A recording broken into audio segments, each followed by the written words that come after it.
HQ, we're going down. We have a Black Hawk down. HQ, We have a Black Hawk down.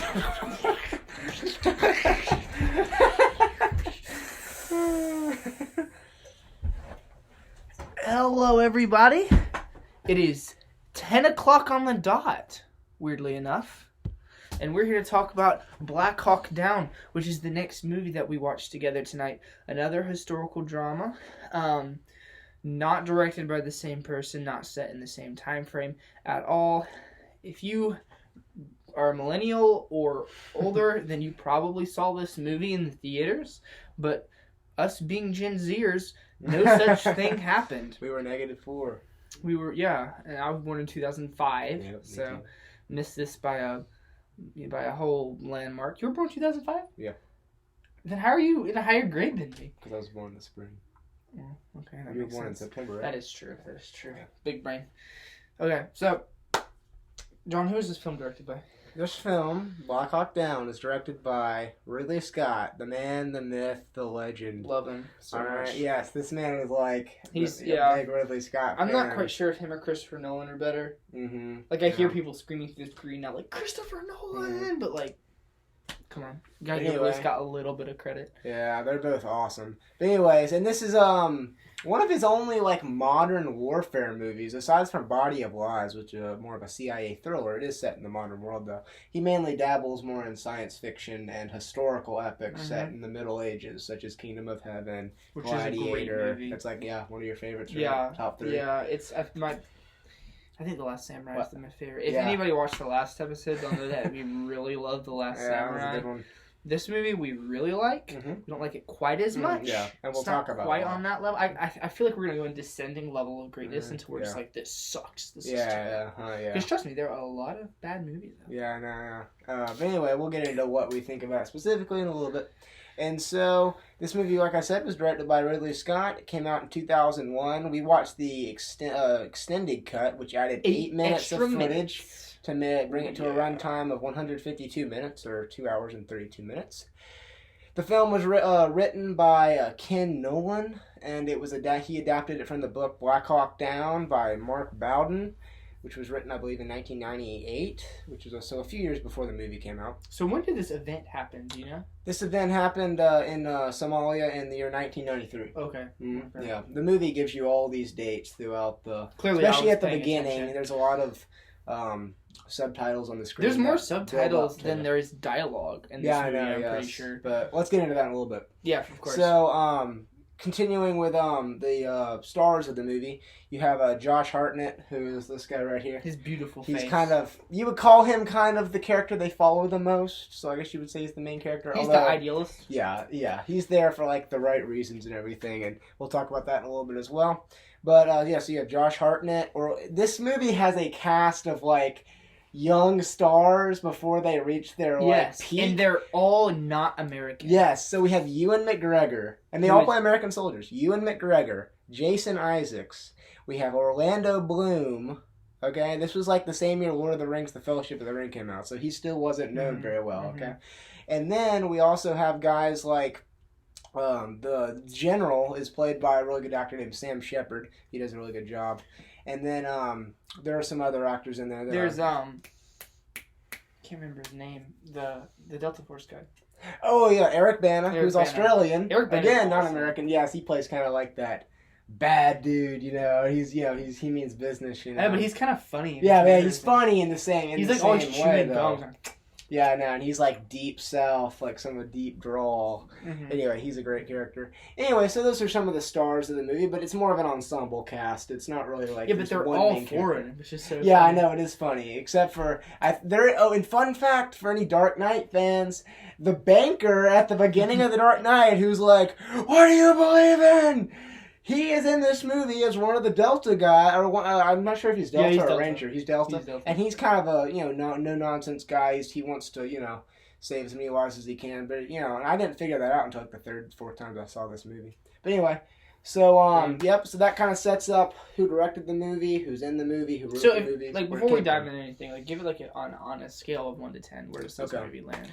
For me, I would put it at right about a 7 out of 10. Oh, really? Yeah. Okay, because I was thinking more 8.5. Okay, 8.5. Yeah. I could probably go up to 7.5. I can negotiate you up, you know? Yeah. Well, you know. Could I negotiate you down? No. It's a good movie. It is. It's just a different kind of a movie than The Last Samurai. I was about to say, so like The Last Samurai is so objectively good that anyone should be able to enjoy that movie. Like you should, like it doesn't matter how old they are. You should, as long as they speak English, you should be able to. Even if they don't, you should be able to sit them down and they should be able to say that was a good movie. With Black Hawk Down, it's a little bit different. Definitely this is for a certain audience. If you had a certain person, they would be like, man, my ears are ringing and I just want to go pee now. Mm-hmm, you know what I mean? Like they're just. Mm-hmm. This is the kind of movie that my mom would sleep through. Yeah. She sleeps through movies. She can. She slept through The Lord of the Rings when it came out in the theaters. Oh, man. Yeah, I remember your dad was talking about how she also slept through Mad Max Fury Road, which I haven't seen that, but I've heard it's amazing. Let me just tell you, if you can sleep through Mad Max Fury Road, you can sleep through anything. Yeah, I know. That movie is insane. Not only did she sleep through it, she slept through it in the IMAX. Yeah, that's what he said. Remember. That's like... Mad Max Fury Road, not to go get down a rabbit hole here, but it might be even more chaotic than this movie, and that is saying a lot. I've not seen it personally, but I've heard things about it. It's crazy. Anyway, for a certain type of person, anyone who's a war movie fan is going to eat this one up. If you're that kind of person who's like, when's the next battle scene? You will love this movie. It's all one big battle scene. It's all the except for a few minutes at the beginning. At the beginning, you know? They set some stuff up, and then it's battle time. So, general thoughts on the movie. First, or do we want to do positives. Plot, or do we want to do plot first? Plot. Do you want to just do setup? Yeah, let's do that. We can. Yeah, but do you want to spoil it or not? Is the question. Let's do. What do you think? Let's do no spoilers. Yeah, I just think it takes up too much time to do the whole movie. It does. So if you want to maybe give your spiel, and then I'll kind of wherever you add start. to if you want to go it, by half or whatever. Basically, what happens is, I thought it was going to glitch for a second. Everyone loves Somalia, right? Because just the best things happen in Somalia, you know, like civil war and hunger. It said at the beginning that 300,000 people died in the starvation, which is absolutely mind-boggling. I actually physically gasped whenever I saw that number. That's like Holocaust level, you know, like Nanking slaughter level genocide. It just and it goes and points out that the warlord who controls the area controls the food in order to control the people around him. So food is, it says hunger is his weapon. And so the U.S. military and NATO forces get involved in the area, and they're trying to hunt down this big bad guy. And they have this raid that they're planning, in and out, quick and simple. Get these prisoners that have high level information that they need. Get it back out. Supposed to last 30 minutes, but things go horribly wrong. Hence the title, Black Hawk Down, as 2 Black Hawks get taken down after they've successfully extracted the hostages that they were seeking.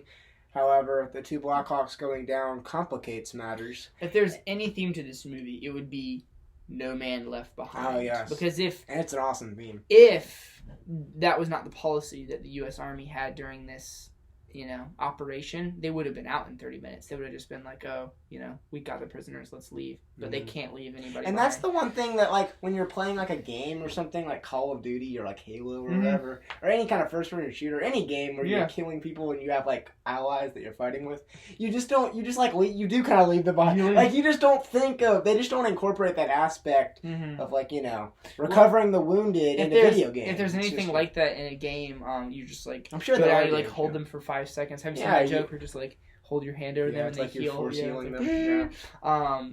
I once saw a joke made by The Onion that was talking about a Call of Duty game that was, like, super historically and military accurate, and it, like, involved hours and hours of standing around waiting for orders. It was joking, like, in the army, how it's not just running around and shooting. It's like, you know, to be extra realistic, we're including all of the waiting time and all of the inconveniences of actually being in an army. So anyway, so yes, as he said, there was around the year 1992-93, there was a there was a famine in Somalia, and this guy Farah Aidid kind of takes advantage of it and uses it to subjugate the people. And so the United States, as he said, comes in with the UN as well, and they And actually also Pakistani forces. Yes, they were part of the. I think they were part of the operation. Yeah, they were part and of the they're like the French army in World War One. They wear like blue helmets. It's like really easy to see. Yeah, no. But then so obviously they're originally successful. They get food to the people, but however after they leave, Muhammad Faradid, the warlord, just resumes his reign of terror. And so they come back to get this guy, as he said, and things obviously go wrong on the mission. But this is spoiler alert kind of here. They do eventually get everybody out. Not everybody. 19 U.S. service members. Oh yeah, but they get 19 U.S. service members do die, but they are able to extract. And it seems like a lot more when you're watching it. Like, oh gosh, he's dead. He's dead. And you feel it whenever. Well, we'll get into this a little bit, but you definitely feel it whenever. Well, just like seeing in the movie how many of those guys take hits, you realize how many of them they actually ended up saving, because the fact that only 19 died seems like absolutely crazy, because these guys were just dropping. If I'm not mistaken, it was 160 went in. So. Oh wow, 160, and they killed over 1,000 Somalians in the battle. It was pretty insane. So let's go to positives first. Let's try to hit 2 positives and 2 negatives. Okay. That way we're not too long. All right, so I'll start. You go first. So you get your 2, and then I'll get my 2. Well, I'll start with. We can go back. Okay. With 1. Yeah. So positive number 1. I think the score was really great. Mm-hmm. It sounds Hans Zimmer. It sounds a lot like the Kingdom of Heaven score, actually. Oh, yes. Like, you really could have switched the scores in the movies, and you probably wouldn't have been able to tell. It has that kind of, like, female choir voice in the background. Well, it's his Arabic chanting. Yes, that too. Says, I don't even know if they speak Arabic in Somalia, but the subtitles told us it was Arabic, which means it has to be Arabic. Yeah. So, this chanting theme, and the score is really great. It really solidifies the feel of the film. So you got a positive? So one of my biggest positive of this movie is that it kind of draws you in once the battle, leading up to the battle, and once the battle starts, you're invested and you want to know what happens. You don't want to like get up and leave, or you'll miss something. And it really draws you in, keeps you involved, and you kind of, even though we don't get to know a lot about the individual soldiers, you do over the course of the movie kind of you kind of develop a sense of feeling that you know them a little bit. The movie is like relentless. Yes. It's trying to wear you down to get you to feel what the it does a great job of putting you into the atmosphere that they're in. You feel like you're down there on the ground. And that would be my next positive. Tension and atmosphere. That's 2 things, but I'm wrapping it into 1. The tension is wonderful. Ridley Scott, as a film producer, understands how to draw out tension in a narratively sound manner, and I appreciate that very much. Also, the atmosphere, just the small details, like the oversaturation that makes everything feel hot, how everyone's constantly has sweat on them, even when they're not. Like, it just makes you feel like you're in Somalia, and you're like, oh my gosh, I just need some shade. They just do a great job with both of those things, as far as the set and the score all brings you into that mood and the atmosphere. A lot of films spend a lot of time diddly-daddling on like the moral reasons and everything. This movie does not. It is just like, here it is. Okay, so and I have a question for you actually, since you're kind of the writing. You know a lot about writing and stuff. What do you think about the writing, considering it is a war movie? Well, there wasn't a lot of writing, to be honest. There's not much dialogue in the movie at all. A lot of it is just dialogue that's spoken, and there's just chaos, they're like you're almost wondering if you're not really supposed to understand what they're saying sometimes. You would have to be superhuman to understand every word they say. You get the general gist. But there's not a lot of... Really, the credit has to go to the actors, to the pyrotechnic people, the camera. I don't think you can give a lot of credit in this movie to the writers. There are a couple good speeches. I think Hoot, who is played by Eric Bana, he's one of the Delta operatives. He has 2 good speeches. The one occurs during the night when they're camping out in this building during the night, and this guy, one of the soldiers, unfortunately dies. And so Hoot goes to comfort the commander, played by Josh Hartnett, and he tells him basically, that it's not your fault if you're doing the best you can. You've done a good job. You know, it's not up to you who dies or who gets shot or the fact that the guy fell out of the helicopter. And that's a really good speech. That's what happens to Orlando Bloom, by the way. He's like, I'm ready to go, man. Yeah, he's like this new recruit that's he just falls out of the helicopter and breaks his neck. But he lives. Mm-hmm. Yeah, he does, which is good. Because Legolas couldn't die. You know, that would have been good. But and then also the second really good speech is at the end. Once again, it's Hoot talking to Eversman, I believe is his name.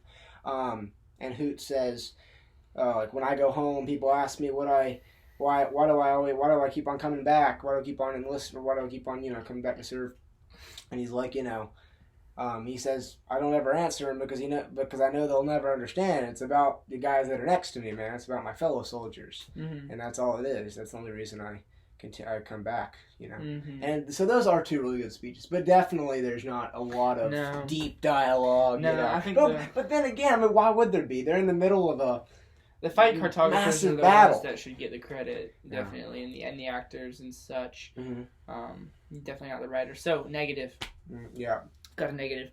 There's this strange plot line that happens with these two machine gunners that get left in this defensive position, and then one of them goes deaf. Yep. And it feels so weird and out of place. I was like sitting there like, is this supposed to be like a comedy relief? Because it was like that whole gag where he was like, shot in his ear, and then he was like, what? Yeah. What? Really loud. What? And then he would just say that every single time. And I'm sitting there, I'm like, am I supposed to laugh? Is this supposed to be like gritty in a weird way? That totally threw me. I did not like that plot line. Yeah, it was a little bit odd. But that dude actually was kind of a beast. He killed some. He took out several guys. He had this like massive He was that annoying. If you've seen Wonder Woman, he was the annoying Scottish person from Wonder Woman. I didn't like him in that film. I didn't like him in this film. Yeah, he. Okay. That's another foreign person who played an American soldier, by the way, is that guy. Yeah, he did with the weird patch of red hair. He's anyway. But he's this. That's the annoying thing. This one he went deaf, and in the Wonder Woman movie he was a sniper who couldn't shoot people. So it's like, why are you even here? Sorry. Considering the writing, since we're talking a little bit about the writing, actually, I found this interesting. I was reading about this movie. And apparently there was a kind of a dispute over who was going to get credit for it. The guy who did, Ken Nolan, he must have been kind of a one-hit wonder. Never heard of him. But anyway, not Christopher Nolan, Ken Nolan. Ken Nolan. Anyway, he got sole writing credit, but there were a handful of other people who did uncredited rewrites on the screenplay. But somehow Ken Nolan was awarded sole credit.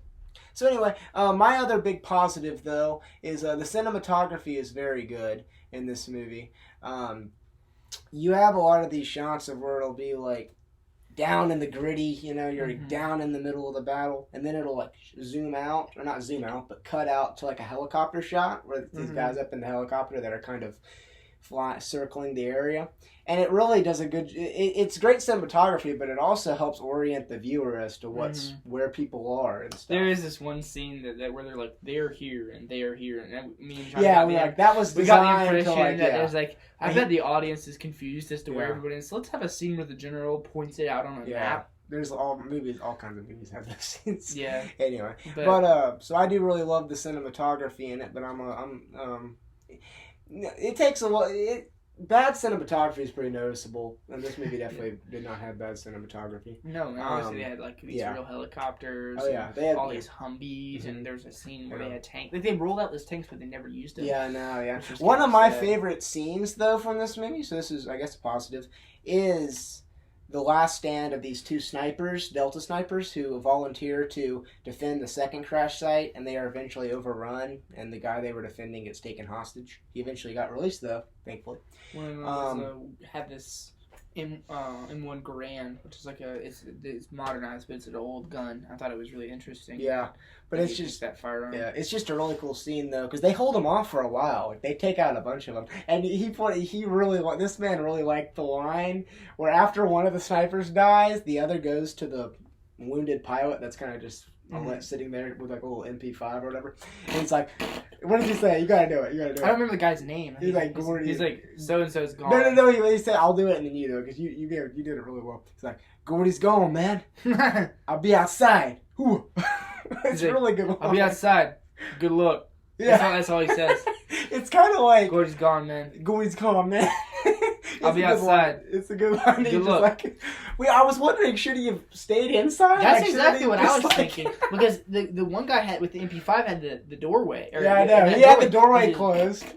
But there's like 1,000 of them closing. I know, but if it had been me, like playing Airsoft or whatever, I would have just like laid down next to the guy in the room, and whenever they would have, I mean, obviously you would have still gotten overrun, but it just feels like there's, instead of like standing out in front of that chopper, the down chopper, you've got two walls, right? And you got a wall behind you. Sorry, John. You got a wall behind you. And so there's only one direction that they can come out. And obviously, if there's 1,000 guys with AK-47s, eventually they're probably going to tag you. But I don't know. It just seemed like a little bit better. Oh, but another, speaking of the Delta Snipers, another later to be famous actor is Nikolai Coster-Waldau, who played Jaime Lannister in Game of Thrones, which I haven't seen all of that. Who does he play? He plays the Delta Sniper who gets killed first. Oh. Not the guy who says, not the guy who says, he is Gordy, I guess. Nikolai Coster-Waldau plays a Gordy. But actually, fun fact, at the end of the movie, they tell us that those two guys were the first servicemen to win I forget what medal it was. The Purple Heart? The Purple Heart, maybe? Some really distinguished award since the Vietnam War. To win it posthumously. Mm-hmm. Which was very cool. And anyway... But any other thoughts? Or themes? We'll talk a little about themes. Well, the theme is never left behind. Yeah, you mentioned that. The theme is also the destructiveness of war. Mm-hmm. Here's what I really like about Ridley Scott. It's funny because I read an article about him one time which claimed that he was a feminist. And I have never seen that in any of his works. Have you seen that? Well, I have seen Thelma and Louise. I don't know if you've seen that, but it was... 1991 was when it came out, and I wouldn't classify it as feminist. It's just about these two girls who go on the run after they kind of accidentally kill this guy. Well, but I mean, it just has two central characters. You watch, yeah, no, that's not. I don't know if it's feminist. But look, all I'm saying is that watch Kingdom of Heaven, watch Black Hawk Down, watch I don't know what else has he made. He did. He did Alien. Was his Alien? Watch Alien. And tell me if these movies are, like, feminist. They're really not. I don't think Alien has a female protagonist. Wait a minute. It's not like... Wait a minute. Did a single woman come on screen in that movie? There was these Somalian women. No, yeah, and I can... there's a scene where one of them calls home, one of the snipers, I think, calls home, but right before they go out, and she picks up the phone, too late, so can't talk. So, yeah, technically women were in this movie. It's kind of a weird transition. It's like we're all of a sudden in America for, like, 5 seconds or something. But what I really like about Ridley Scott is that there's no heavy-handed political messaging or theme messaging. A lot of times movies will like take it upon themselves to spell it out for you because you're just like that stupid and they need to explain it to you and have like this grand speech about how horrible war is. And Ridley Scott's method in this is just like, how about we just take them in and let them see for themselves how horrible war is and not lecture them about it, right? And so I prefer that method. Yeah, I've always preferred directors who let the audience interpret things for themselves. Exactly, and you just, like Kingdom of Heaven, as we'll probably eventually do a review for that. That's a great movie. He doesn't he lets the audience interpret it as they would. Mm-hmm. It's not like this is what you should think about it. Yes, some directors do that. Yeah, and it's more like there's good people and bad people. Yeah, all of his movies have good. Yes, that is so true. It's not like this side is good and this side is bad necessarily. It's like these are good people and these are bad people. Yeah. I don't think there were any good Somalians except for there was that one cool scene where the guy was like, "We just kill each other. It's what we do. You're not gonna stop it by coming in here and killing the one warlord." His movies do a good job of, in some way, showing both perspectives. Mm-hmm. Like you get that scene, you get a scene with a Somalian explaining their perspective. And you detect it throughout the rest of the movie too, where there's this scene where this soldier stumbles upon this whole family crowd, it's 8 children under this mother, and she's trying to protect them. Or there's another scene when they're driving out, and the Humvee's finally getting out of the line of fire, and there's this man carrying his dead son through the streets. And there's a scene where. It's soon after the scene with the women and the mom with all her kids. The soldier's hiding in that house, and he goes out, and he kind of slides out the window, and there's this Somalian boy with a gun, and he accidentally shoots what you assume to be like a family member. Yes, like his dad, exactly. possibly. Yeah, so he like slides out this chute, and he Yeah. accidentally shoots his dad, and he just like hugs him. He's like, Yeah. he's just And mortified. the soldier's really like thinking, "Oh, I need to shoot the." He- boy at first too," he, but like, then comes he's- up- he yeah, comes he up. just kind of- But then he's like, man, you can't do that. Yeah. And then obviously, not all of the Somalians are actually evil in the movie. Like whenever they get back to There's the a safe- guy. Yeah, there's a. It was cool. I was about to say when they get back to the safe zone. Mhm. Actually, all the Somalians who live there, who are outside of the jurisdiction of the warlord, are like cheering Yeah. them on. They make it clear that it is the warlord who Yeah. has caused all this. Yeah, not like It's not like Somalians. it's not. Yeah, it's not like they're all consenting. Mhm. But anyway, so final thoughts on the movie. What would you tell people who have not seen this movie? I would say that this isn't the kind of movie that you just like. You need to sit down. You need to take 2.5 hours of your day, sit down and like watch it from beginning to end. Yeah. The movie deserves your undivided attention. Mhm. It is a wonderful. I don't want to use the word wonderful. It is a stark reminder about what our country's servicemen and women do on a just daily Yeah, basis. they really are heroes. They really are, and you get to see that through this movie. Yeah. And some of the stuff they've been through is almost unspeakable, and Ridley Scott really doesn't shy away from showing you the gritty details. There's even this scene, we talked about the theme of Leave No Man Behind, where a guy encounters a hand that's in the street, and he like picks it up, puts it in his bag to give back to the guy when they get back to those. Yeah, and Sure. they'll just how brave they are, Yeah. and it like I said, Ridley Scott is so good at doing it in a more subtle way, because most movies will be like, oh my gosh, look at how amazing this person is, but it's like Look, here's the hero. I know, but that's not how this movie in the is. Ridley Scott, That's not how it is. version of it, they're like, what comes to mind is they're driving in the Humvee, and the guy on the 50 caliber top takes one of the forehead and goes down, Yeah. and the guy's like, I need the 50 cal back up, and one of the guys just goes right up there and takes the 50 cal, and it's not like it plays like insane dramatic music and like pans on the person. No, It's like, yeah. this is the hero, but it's like, So you like, think dun, dun, dun, dun, dun. if you think about it, you're like, man, that guy just saw his brother just take one, Yeah. just like wear it on the forehead, and he just went right back up there. Yeah, that character, that's Eric Bana's character, Mhm. and he might be my favorite character in that movie. He really He is has great. the great speeches. He's an absolute beast in Mm-hmm. the battle. I mean, he had one of the coolest scenes in the movie. Is when he and his other Delta guys, are trying to relieve in the middle of the night. They're Mhm. trying to take out this cannon that's firing at the kind of Yeah. at the soldiers they that just, are like, kind choke of 'em trapped out. in the building, and they two of them sneak up with night vision on and kind of just come up right in front of them, Mhm. and they distract them, and then these other guys come up with like a rope behind them and And they just strangle yeah. them. That's the thing. Like the Rangers just like wear it the whole time. They're Yeah. taking the brunt of it. But the Delta Force guys they're getting stuff done in the background. Yeah. Like I gotta say, the real failure of the operation in the movie's perspective is the guy who is giving them directions. Yes, up in this helicopter, this guy thinks he's always right, and he won't like. It's like the whole time they're trying to get this Humvee. They're trying to get once they extract the witnesses, Mhm. they're trying to extract the other. Once the Blackhawks go down, they're having to try to extract the Dudes who get stranded pinned soldiers, down, you know.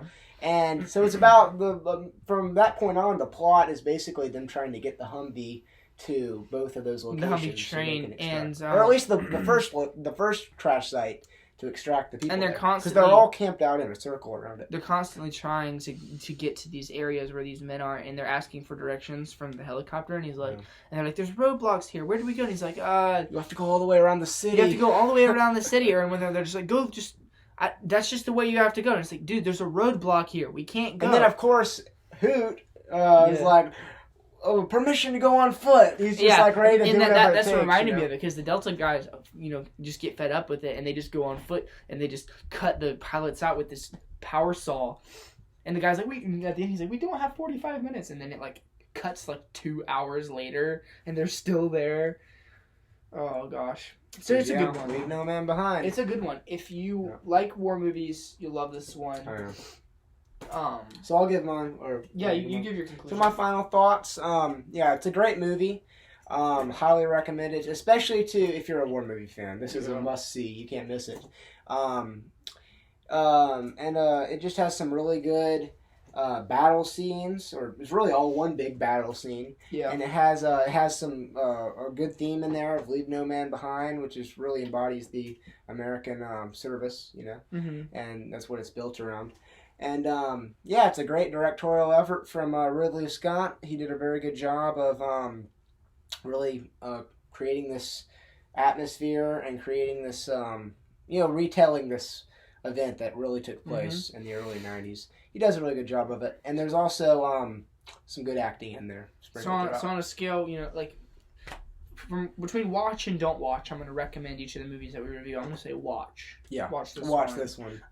Definitely watch The Last Samurai. That was our last review. Watch Black Hawk Down. Yeah. I think our review's a little bit shorter this time because it's just battle. In The Last Samurai, there's all these different dynamic scenes to talk about. There's a lot of dialogue. There's a lot of plot. We'll try to come back next time with maybe a more thematically rich movie. Maybe we should pick a bad movie. I feel like we should do a bad movie. Yeah, I don't know. We should do The Room. I couldn't find it on Amazon Prime for some reason. Oh yeah, I would do that. Yeah. The Room, the best bad movie ever. The best bad movie ever made. But, You're tearing me apart, Lisa. You're tearing me apart, Lisa. That was perfect. So on that note, we will leave you. Watch the movie and look out for our next movie review, which will maybe be soon, maybe be a really long time. We'll see.